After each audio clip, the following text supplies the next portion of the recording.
Hi friends, ఇది మన brooding టైంలో బాయిలర్ చికెన్ ఫార్మ్స్ చేసుకునే వాళ్ళు బ్రూడింగ్ టైంలో ఇలా చేసుకోవాలి.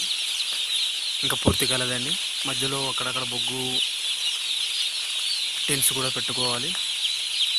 చూస్తున్నారు కదా, ప్రస్తుతం అయితే ఇలా రన్ చేసాం. ఎలోజన్లు ఎక్కువ పెట్టాం కాబట్టి పర్లేదండి. మనకు చలి కొద్దిగా ఉన్నట్టు అనిపిస్తే మనకు పనులు నాలుగు వైపులా దించుకొని బ్రూడింగ్ అనేది పెంచుకోవాలండి. మనకు ఎన్ని ఒక్క బ్యాచ్ వచ్చేసి ఒక దాంట్లో మేము 2000 వేసామండి పార్టేషన్లో. మీరు చూడొచ్చు ఫ్రెండ్స్.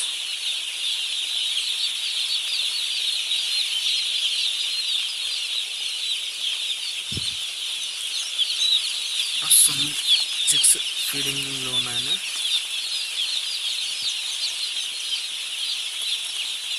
మీరు చూస్తున్నారు కదా, మేము బ్రూడింగ్ ఏ విధంగా చేసాము, ఎలా మొదలు పెట్టామనేది మీకు ఫస్ట్ నుంచి మొదలు పెడతాను. ఓకేనా ఫ్రెండ్స్?